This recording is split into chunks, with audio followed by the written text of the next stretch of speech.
A devoted wife from Ohio mysteriously vanished during a solo hiking trip, leaving her heartbroken husband to grieve and rebuild his shattered life, with the support of his closest friend.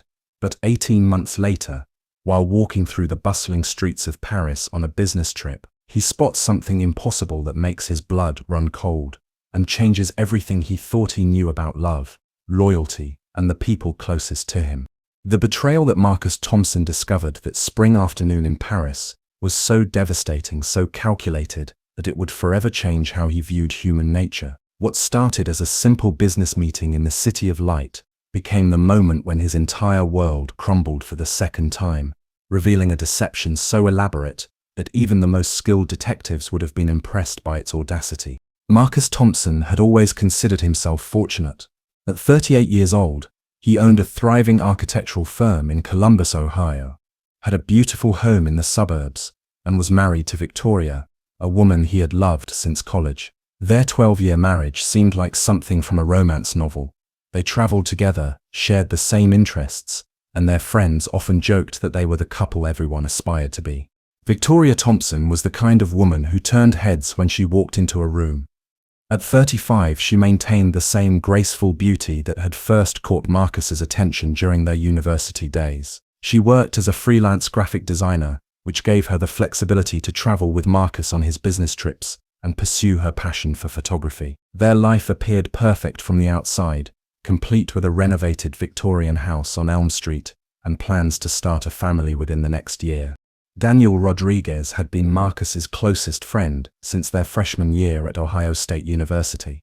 The three of them, Marcus, Victoria, and Daniel, formed an inseparable trio that weathered every major life event together. Daniel served as best man at their wedding, was the first person they called with good news, and had become like a brother to both of them. He worked as a financial advisor and lived just 20 minutes away, making it easy for the friends to maintain their close bond, even as their careers demanded more time and attention.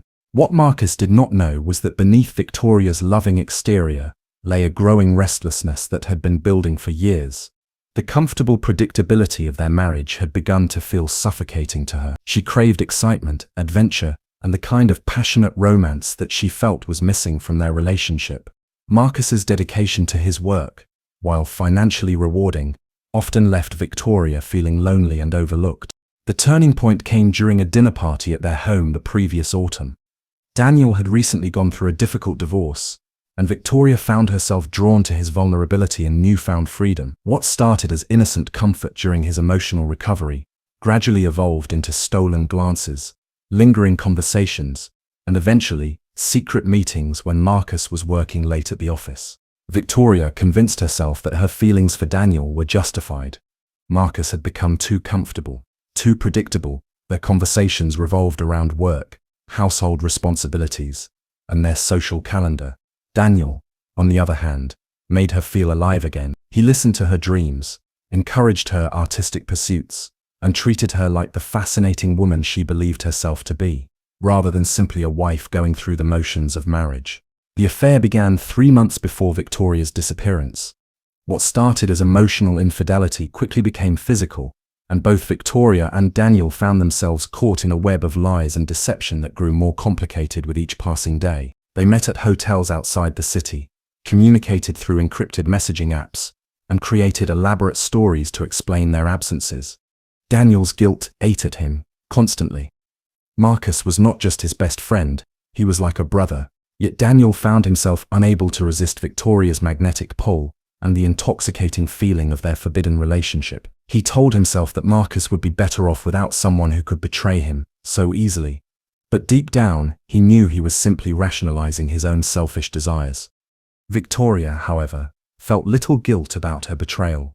She had convinced herself that Marcus no longer truly loved her, that their marriage had become a business partnership rather than a romantic relationship. In her mind, she deserved happiness, and if that happiness came at the cost of her marriage, then perhaps the marriage was not worth saving in the first place. The complexity of their situation reached a breaking point when Victoria realized that she could not continue living this double life indefinitely. Marcus was beginning to notice her distracted behavior, her frequent absences, and her lack of interest in their shared activities. She needed a way out that would allow her to be with Daniel without facing the messy consequences of divorce, the judgment of their friends, and the financial complications of splitting their shared assets. Victoria's plan began to take shape during a conversation with Daniel about their future together. They both knew that leaving their current lives behind would be complicated and painful, but Victoria proposed a solution that seemed almost too simple. What if Marcus believed she was dead? The idea horrified Daniel initially, but Victoria's persuasive arguments gradually wore down his resistance. She pointed out that Marcus would grieve, but eventually he would move on and find happiness with someone else. Meanwhile, she and Daniel could start fresh in a new country where nobody knew their past. It would be a clean break that spared everyone the trauma of a messy divorce and public scandal. Victoria spent weeks researching the perfect location and method for her disappearance. She needed somewhere remote enough that her body would never be found, but accessible enough that her presence there would be believable. She settled on Hocking Hills State Park, specifically the Old Man's Cave area, where the rocky terrain and deep gorges could easily hide someone who fell and was swept away by the rushing waters below. She began establishing a pattern of solo hiking trips months before her planned disappearance. Marcus encouraged these outings, believing that Victoria was pursuing a healthy hobby that helped her manage stress and stay in shape. He had no idea that she was actually scouting locations and testing the feasibility of her escape route. Victoria also began gradually moving money into accounts that Marcus could not access. She opened a separate bank account using her maiden name, claiming it was for a surprise she was planning for their anniversary. She sold several pieces of jewelry that Marcus had given her over the years, telling him that she was simply cleaning out her collection.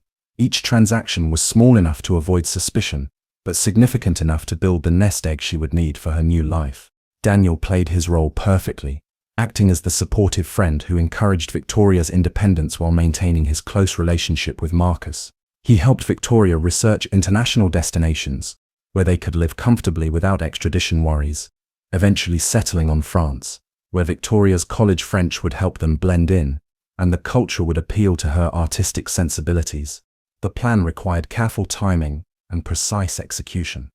Victoria needed to disappear in a way that would be believable, but leave no evidence that could contradict the assumption of accidental death. She studied weather patterns, water levels, and search and rescue procedures to ensure that her disappearance would be thoroughly investigated, but ultimately inconclusive.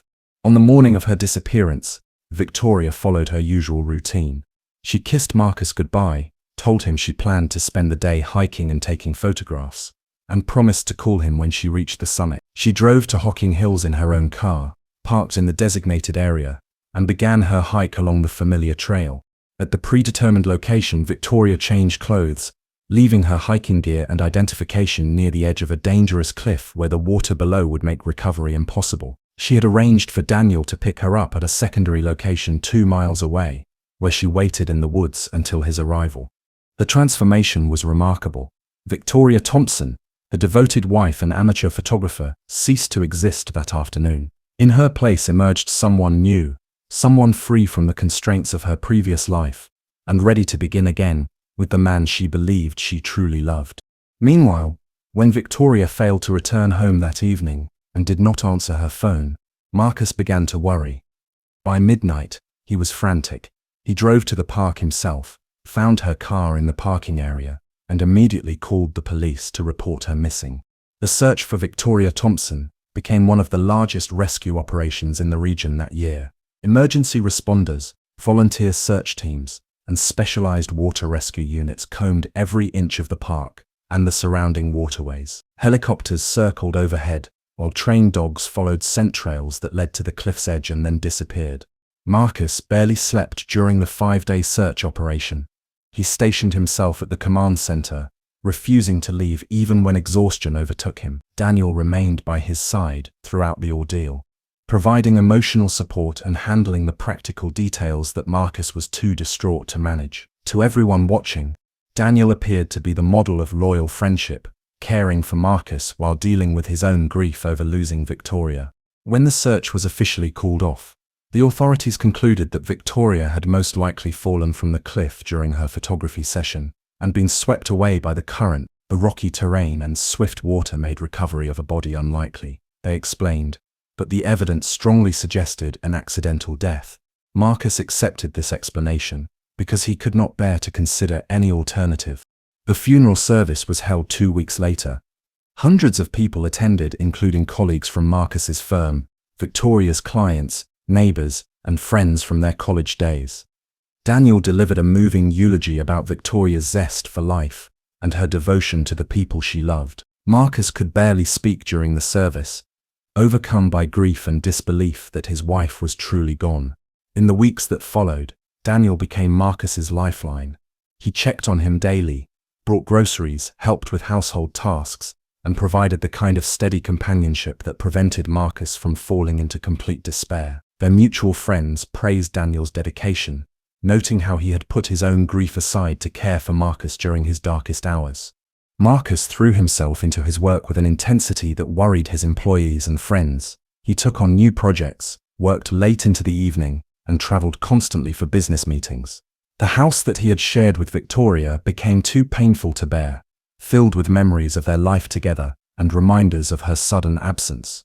3 months after Victoria's death, Marcus made the difficult decision to sell their home and move to a smaller apartment downtown. Daniel helped him pack Victoria's belongings, carefully sorting through her clothes, books, and personal items. Some things went to charity, others to Victoria's sister, who lived in California, and a few precious mementos were kept for Marcus to remember her by. The grieving process was not linear for Marcus. Some days he felt like he was beginning to heal, while others brought waves of sadness so intense that he could barely function. Daniel encouraged him to see a counselor, which helped Marcus develop coping strategies and begin to process his loss in a healthier way. As the first anniversary of Victoria's death approached, Marcus started to consider the possibility of building a new life. He was not ready for another romantic relationship, but he began socializing with friends again, and even accepted invitations to dinner parties and social gatherings. Daniel was always there, encouraging these small steps toward normalcy, while maintaining his role as the devoted friend who understood Marcus's journey better than anyone else. What Marcus did not know was that during this entire period, Victoria and Daniel were communicating regularly through encrypted messages. Victoria followed news of her own funeral online, read the obituary that Marcus had written, and even watched video footage that friends had posted on social media. She felt occasional pangs of guilt when she saw Marcus's obvious suffering, but she convinced herself that his pain was temporary and that he would eventually be grateful for the freedom to find true love with someone better suited to him. Daniel's guilt was far more intense. Living the lie every single day, watching his best friend suffer while knowing the truth, took a psychological toll that he had not anticipated. He began drinking more heavily, struggled with insomnia, and found it increasingly difficult to maintain the facade of grieving friend while secretly planning his new life with Victoria. The first crack in the perfect plan appeared 6 months after Victoria's disappearance, when Marcus received a call from their bank regarding some unusual account activity. A customer service representative explained that there had been a failed attempt to access an account linked to Victoria's social security number from an overseas location. When Marcus investigated further, he discovered that Victoria had opened a separate savings account that he knew nothing about. The revelation troubled Marcus deeply. He could not understand why Victoria would have hidden a bank account from him, especially since they had always been completely transparent about their finances. When he mentioned this discovery to Daniel, his friend suggested that Victoria might have been planning a surprise for their anniversary, or perhaps saving money for a special trip. The explanation seemed reasonable, but it planted a seed of doubt in Marcus's mind. Around the same time, Marcus began going through Victoria's photography equipment more carefully. He had initially avoided her camera and computer because they brought back too many painful memories, but his counselor encouraged him to gradually reconnect with the things that had brought Victoria joy. While reviewing her photographs, he noticed that many of her recent images were from areas of Hocking Hills that she had never mentioned visiting. The photographs showed that Victoria had been exploring the park far more extensively than Marcus had realized. She had taken detailed pictures of various trails, overlooks, and secluded areas that would have required multiple visits to document thoroughly. This discovery contradicted her casual mentions of occasional hiking trips, suggesting that she had been spending much more time at the park than she had admitted. Marcus also found encrypted messaging applications on Victoria's laptop that he had never seen before. When he asked Daniel about them, His friend explained that many of Victoria's freelance clients preferred secure communication for confidentiality reasons. The explanation made sense professionally, but Marcus could not shake the feeling that something was not quite right. The most disturbing discovery came when Marcus was going through Victoria's jewelry box to select a piece for her sister. He realized that several expensive items were missing, including a diamond necklace he had given her for their 10th anniversary and a pair of emerald earrings that had belonged to her grandmother. When he asked Victoria's sister if she had taken them, she confirmed that Victoria had never given her any jewelry. Daniel suggested that Victoria might have sold the pieces to fund her secret savings account, perhaps planning some kind of surprise for Marcus. But the explanation felt forced, and Marcus began to wonder what other secrets his wife might have been keeping from him. The cumulative effect of these discoveries was deeply unsettling for Marcus. The woman he thought he had known completely was beginning to seem like a stranger. He found himself questioning their entire relationship, wondering what other aspects of Victoria's life she had hidden from him, and struggling to reconcile the loving wife he remembered with the secretive person these clues suggested. Sleep became elusive as Marcus replayed conversations and memories, searching for signs he might have missed. Had Victoria been unhappy in their marriage? Had she been planning to leave him? The questions tormented him, because he could no longer ask Victoria for answers, and the uncertainty was almost more painful than the grief itself. Daniel watched Marcus's growing suspicion with increasing anxiety. He tried to deflect his friend's questions and provide innocent explanations for Victoria's secretive behavior, but he could see that Marcus was beginning to doubt the official version of events. The pressure of maintaining the deception was becoming unbearable, especially as Daniel watched his best friend suffer not just from grief, but from the growing realization that his marriage might not have been what he believed it to be.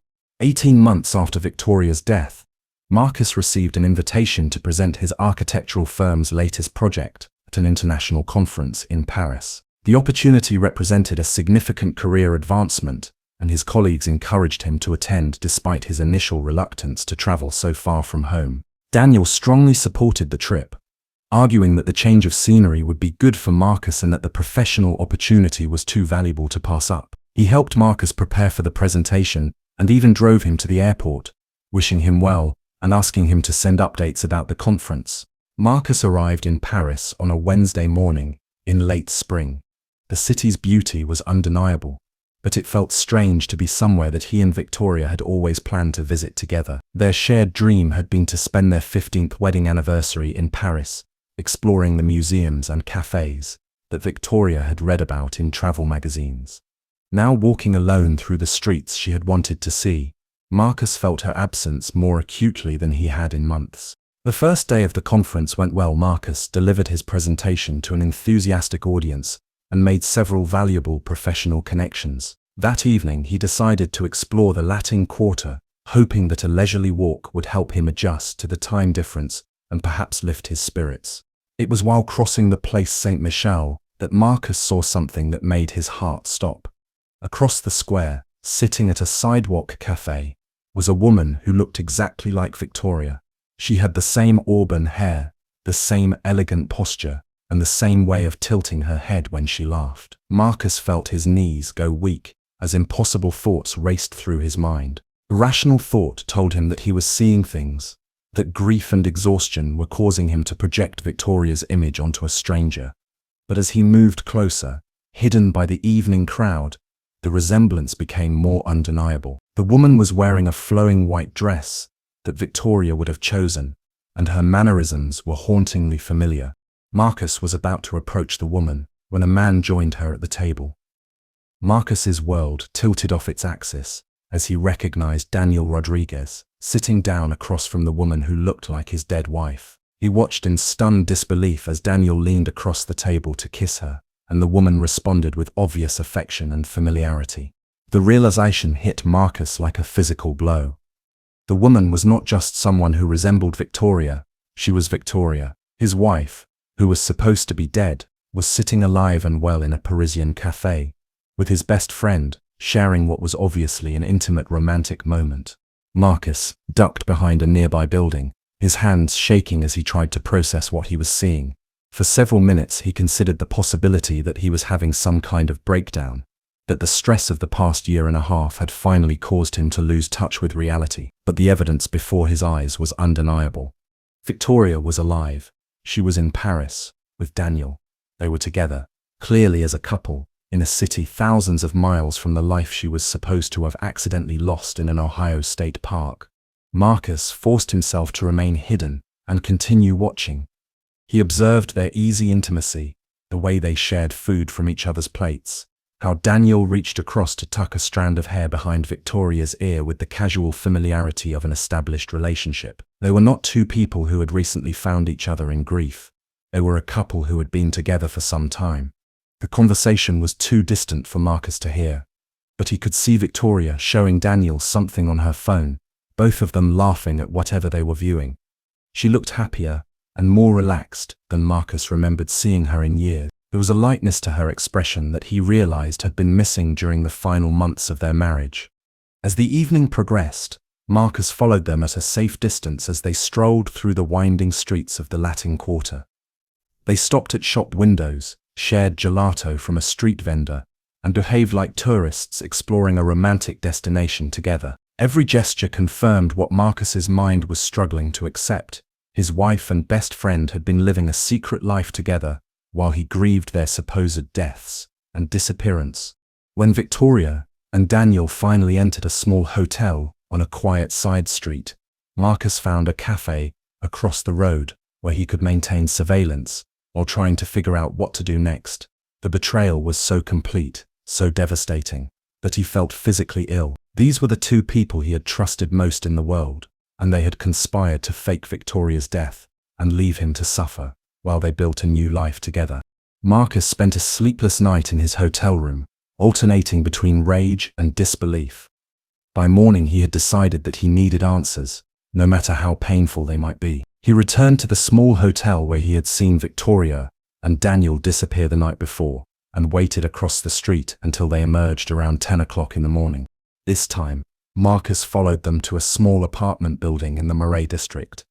He watched them enter with a key, clearly indicating that this was their home, rather than just a temporary accommodation. The realization that they had established a permanent residence together made the betrayal even more devastating.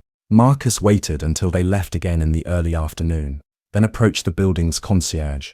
Using a combination of broken French and English, he explained that he was looking for his friends who had recently moved to Paris. The helpful concierge confirmed that Monsieur and Madame Rodriguez had been living in apartment 4B for about a year, and that they were a lovely couple who kept to themselves. The confirmation that they had been using Daniel's name and living as a married couple was the final piece of evidence Marcus needed. He positioned himself across from the building and waited for their return, planning what he would say when he finally confronted them with their deception. Victoria and Daniel returned around 6 o'clock that evening carrying groceries and speaking animatedly about something that had clearly pleased them both.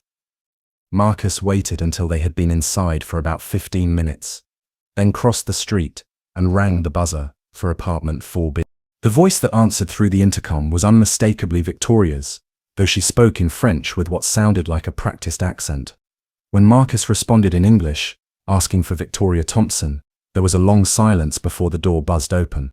Marcus climbed the stairs to the 4th floor, his heart pounding with a mixture of anticipation and dread. When the apartment door opened, Victoria stood before him alive and well, looking exactly as she had the day she disappeared except for slightly shorter hair and a deeper tan.